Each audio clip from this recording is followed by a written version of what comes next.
Scratch DJs everywhere nowadays. It's surprising, and it's funny, and it's good, because you know, for every DJ that you know of, you know there's 5 other guys that you don't know of that should keep you on your toes, definitely. Tablism is a new, forward-moving thing, taking those same old regenerated sounds and building something completely reachable, completely fast-paced, which is what the world is now. It's like stuff that's just bang, bang, bang, bang, in and out, new sound here, new sound there, make the audience just completely panic because you're playing like an 80s hit into a new hip-hop hit, and it's fast and good. It's getting as an instrument now, like a guitar or whatever else instrument. So it's going to be something for the future in different type of music. You're not just limited to one kind of sound coming out of an instrument. You can pretty much do whatever you want. It makes me dance. My favorite DJ, I'd have to say P-Love. P-Love. P-Love. P-Love. P-Love is pushing it. My name is P-Love, and I do some scratching, and I started scratching a couple of years ago when I was mobile DJing, and I realized the capabilities of the turntable as a musical instrument.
So this here is a basic setup for DJing. It consists of 2 turntables and your mixer, and of course needles for the turntables.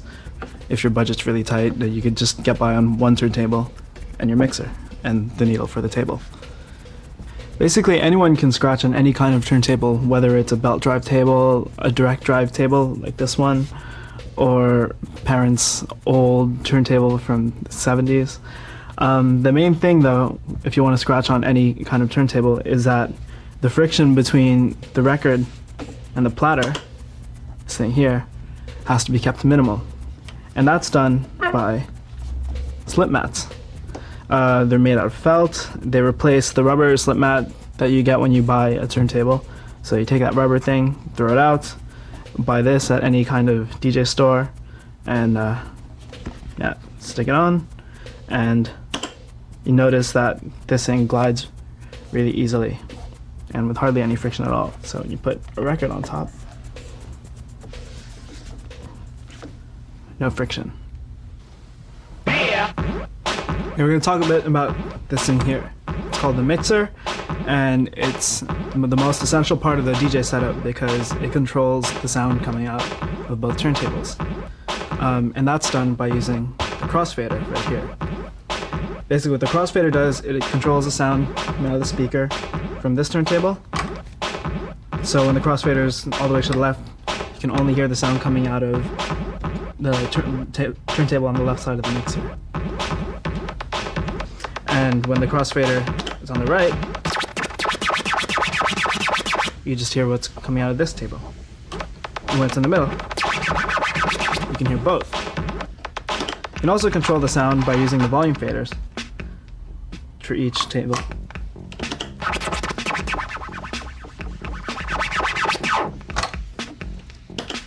Now there's also a switch on this mixer to reverse the direction of the crossfader. So instead of having the crossfader on this side for this table, flip the switch, and it's on this side.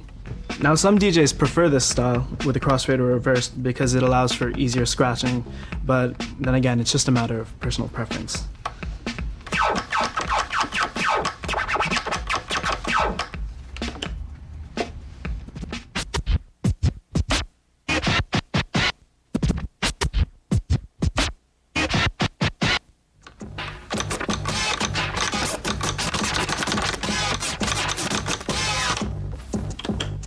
Tip number 1, you must have a steady surface for the tables. No matter how good your tables and mixer are, or no matter how good your unskippable the needles are, you must have a steady surface. Okay, one of the first things you'll notice about this setup is that the turntables are turned sideways. And that's pretty much because when you have the tables turned sideways, the tone arms are out of the way, so you won't accidentally hit the tone arm with your arm and knock it off and cause some ruckus. Okay, back to the friction thing. Some DJs like to have really slippery records, and even the best slip mats won't be able to deliver. So there's this little thing, this little piece of plastic. You can either cut up from a record sleeve, or some people even use wax paper. But basically, it just goes under the slip mat, goes there.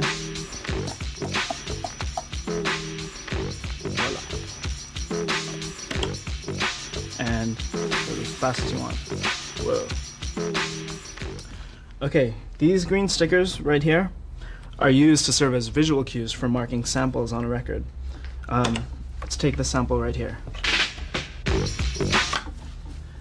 Now I put this sticker on the record, and it uses the needle right here as a reference point to mark that. So the beginning of the sample is marked right here at when the sticker is aligned with the needle. And so you just bring it back.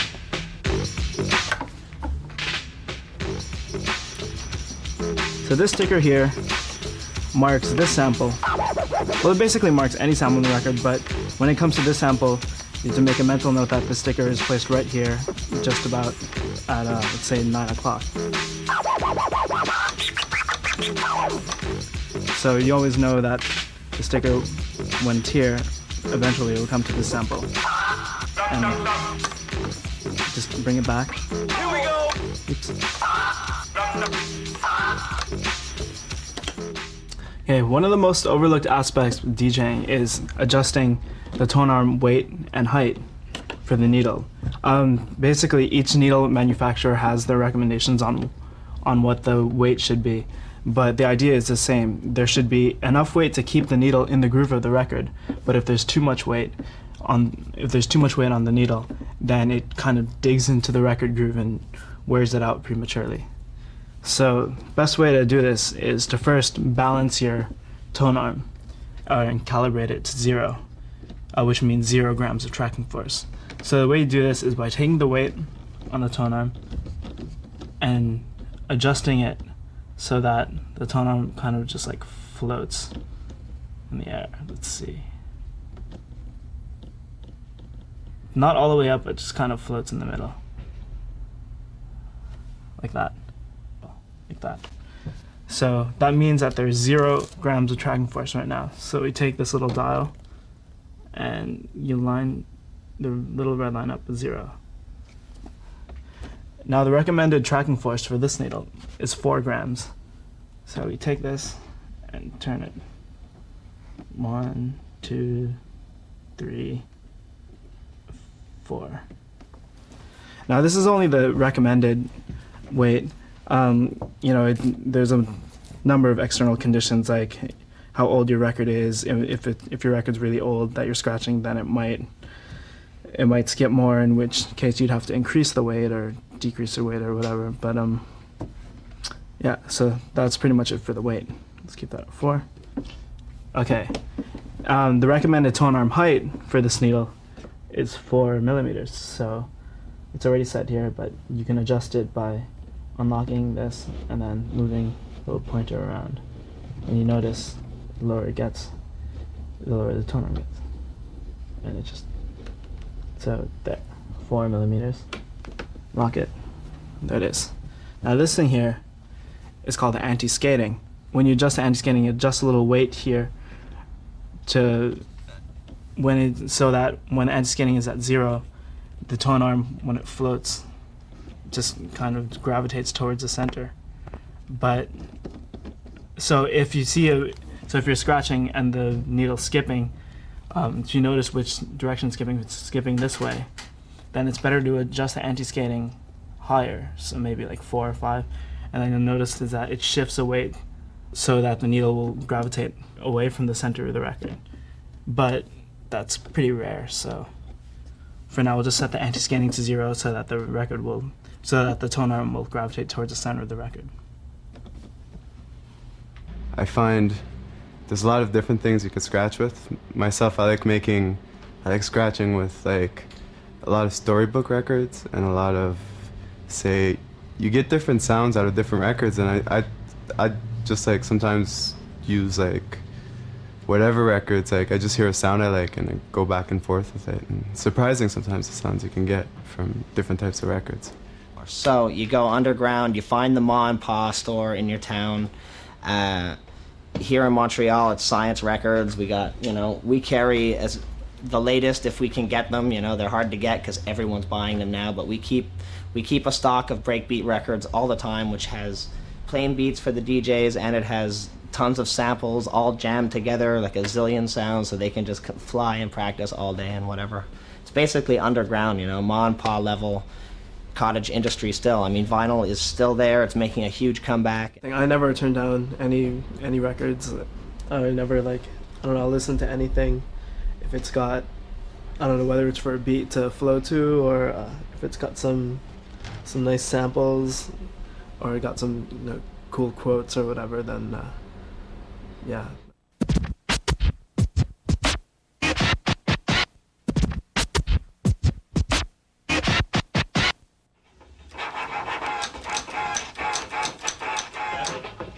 Okay, the most fundamental scratch is also the first scratch ever invented, which is known as the baby scratch.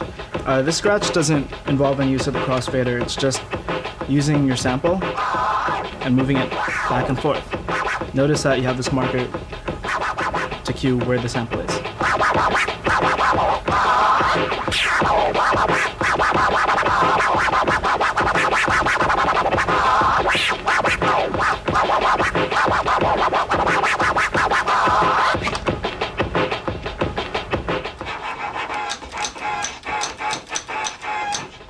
Okay, this next scratch is still a pretty basic scratch, but it's a little harder than the baby scratch because it uses a crossfader. It's known as a forward scratch.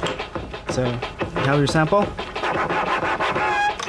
and with a forward scratch, you turn the sound on using the fader, let it play, turn the sound off, rewind the record so that you have the beginning of the sample, which is also marked by the sticker, and then let it play again. You'll notice here that I'm doing it with the crossfader in reverse mode, but it can also be done in normal.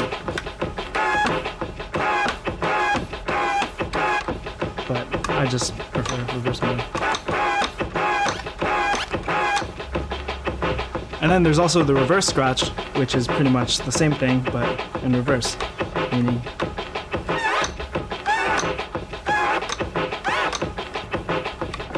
so let's put the two together.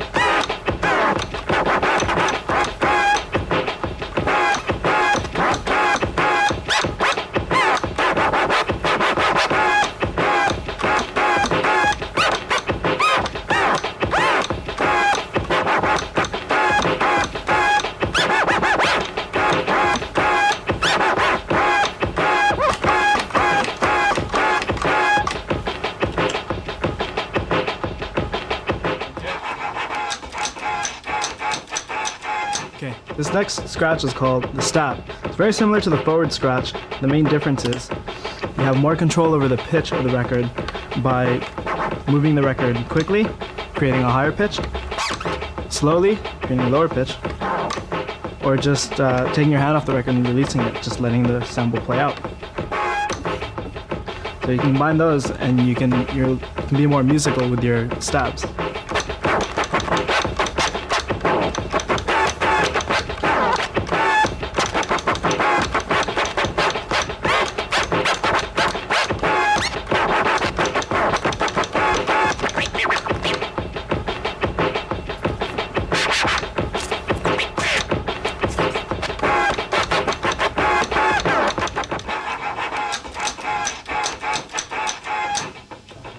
Okay, this scratch is called the chirp.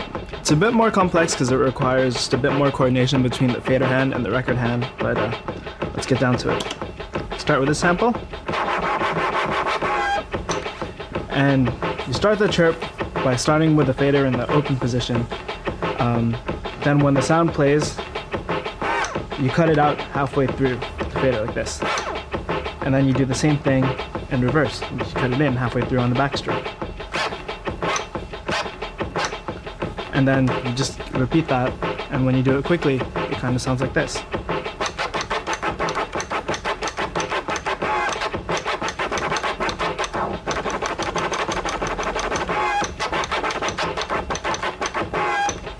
Now when you combine that with all the other scratches, the baby scratch and the forwards and stabs, then you can, I don't know, sound like this.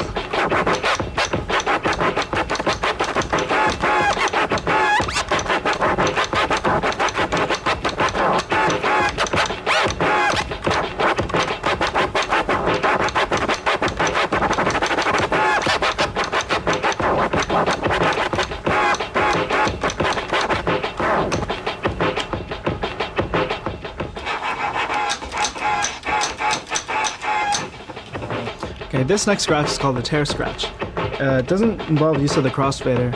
It's a pretty complex scratch because it's pretty demanding on the record hand. So let's take the sample right here. And I guess your most basic tear or most common tear is the 1 forward, 2 back, which means that you push the record forward once, and then you rewind it back in 2 strokes. Forward, back, forward, back, forward, back. And then when you do that repeatedly, it sounds like this.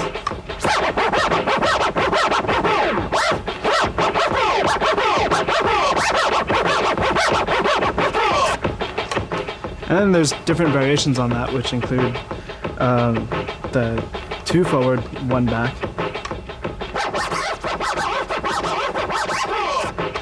Or even the 2 forward, 2 back.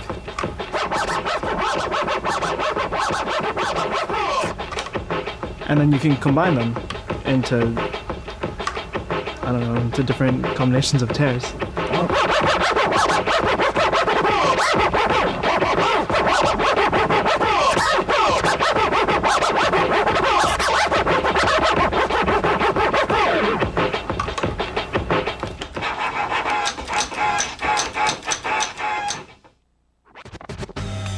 Okay, this scratch is called the transform scratch. It's a bit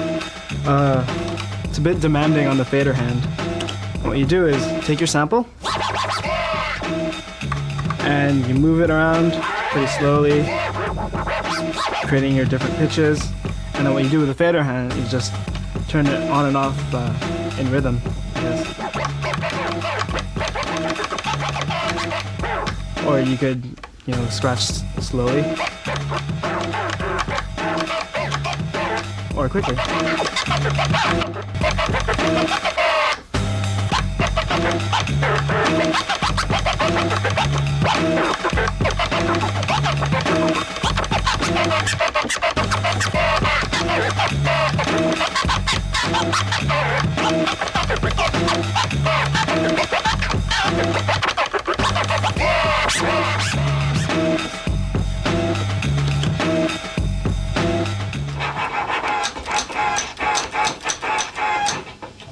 Now we're gonna get into some mixing. Mixing's it's a pretty important skill to have, whether you spin hip hop or house or hardcore techno or bad 80s music at Sweet 16s or weddings. But I don't know, the idea remains the same throughout. You just have to keep a beat going from song to song and just keep the mix consistent. So let's start with this beat right here. First thing you want to do is find the downbeat of the beat. 1, 2, 3, 4. 1, 2, 3, 4. 1. So the downbeats are pretty much the ones of the beat. And what you want to do is you want to get those downbeats to match. So let's take this beat here. 1, 2, 3, 4. 1, 2, 3, 4. Okay. Oops.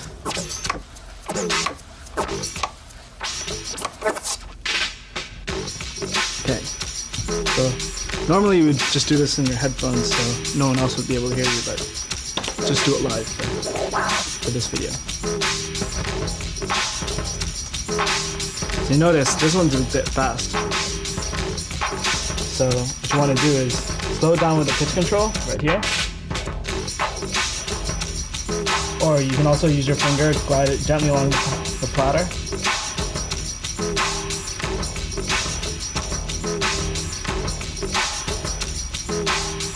So beats are pretty much lined up here. So that's the first step. The second step is learning when to insert the beat in.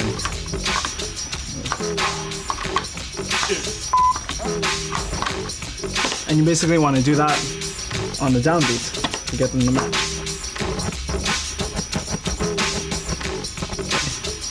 Speed this up.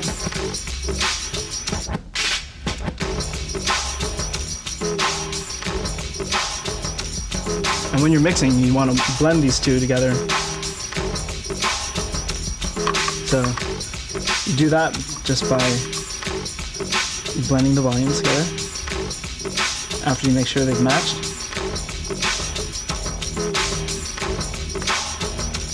So this one's at full, no, they're both at full, and then you decrease the volume of this one.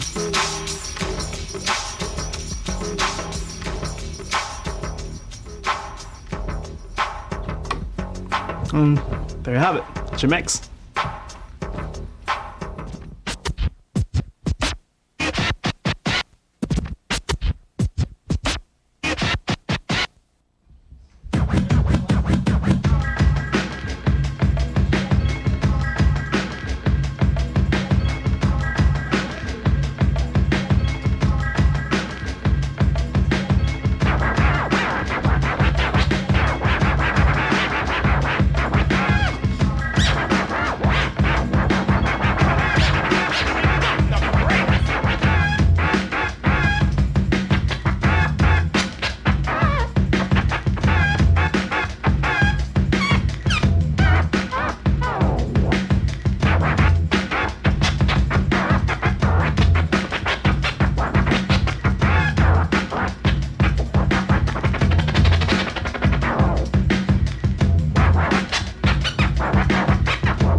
If I had to compare the turntable to I guess a legitimized musical instrument, it would probably be closest to the drums, because everything about the turntable and mixer combined it's more percussive than anything. Like you can't really play scales or whatever. I guess you could if you have like a really finely tuned ear, but it's more of a percussive instrument than anything. It's a lot like playing with any other drummer, really, because you play a line and the drummer reacts. In this case, Paulo, as a turntablist, percussionist, is reacting to the line and giving me stuff back to react back to him. And we just flip it back and forth.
Play musically in terms of scratching. I guess only advice would be to build a vocabulary of certain patterns, certain scratches, and then learn how to use that vocabulary, like speaking, you know, like there's like, you have your words, like your little patterns, and they form, and then you can piece them together to form valid sentences that try to express a certain thought, and then those sentences, you know, just formed into paragraphs, which basically like symbolize bigger ideas. And you can do the same thing with scratching, because in a way scratching is a musical language, and language is speaking and expressing thoughts.